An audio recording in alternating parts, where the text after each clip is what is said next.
For decades after World War II, a powerful legend persisted.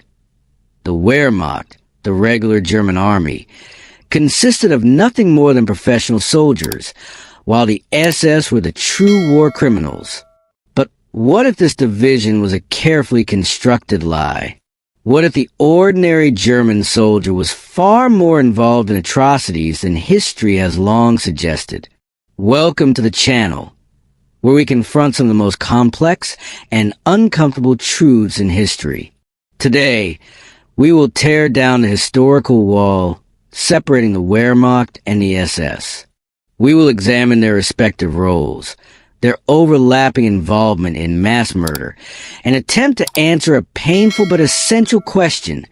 How much did the average German soldier really know about the Holocaust and the extermination campaigns on the Eastern Front? To begin, we need to clearly define these two institutions, two sides of the Nazi war machine. Simply put, the Wehrmacht was the regular armed forces of Nazi Germany. The Army here, the Navy, Kriegsmarine, and the Air Force, Luftwaffe.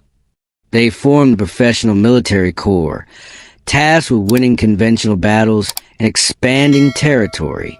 Millions served in their ranks, wearing the standard field gray uniform.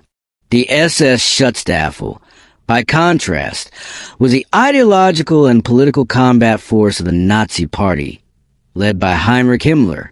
The SS had many branches, like a multi-headed monster. Waffen-SS, the armed frontline combat formations. They fought alongside the Wehrmacht, but were absolutely loyal to Hitler and Nazi ideology. They were fanatical fighters. Totenkopfverband, the sinister Death's Head, units responsible for operating the concentration and extermination camps. If the Wehrmacht was a spear, the SS was a machinery of annihilation. For many years after the war, numerous former Wehrmacht officers successfully promoted the idea of a clean Wehrmacht. They claimed that the regular army had maintained its honor and did not take part in the SS or Gestapo's genocidal operations. This narrative was comforting, a balm for the conscience of post-war West Germany.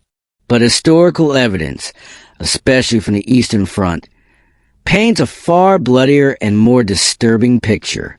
The line between the two forces blurred almost immediately after Germany invaded the Soviet Union in June 1941. Hitler described this invasion as an ideological war of annihilation, Vernicht Tungskrieg. Consider some of the horrific orders the Wehrmacht was required to carry out. They enforced the Commissar Order, which mandated the immediate execution of captured Soviet political officers. They implemented the Barbarossa Decree, which effectively removed military legal protections for German soldiers who committed crimes against civilians. This was, in practice, a license to kill for ordinary troops. Historians have found extensive documentation showing that Wehrmacht units actively participated in massacres of Jews, communists, and partisans, often working in close coordination with SS Einsatzgruppen, the mobile killing squads. On the brutal Eastern Front, the Wehrmacht's role often included logistics and security, tasks that directly enabled the machinery of genocide. Picture a small village in Ukraine in 1942, who rounded up the local Jewish population, while SS Einsatzgruppen carried out the actual shooting. It was often the Wehrmacht that created the cordon, provided trucks, guarded the outskirts, and supplied ammunition. Their presence made the mass killings possible, organized, efficient, and unstoppable. Most soldiers, ordinary men, knew exactly what was happening in the areas they controlled. They saw the sealed ghettos. They heard the constant gunfire in the distance. They read anti-Jewish decrees posted on local walls.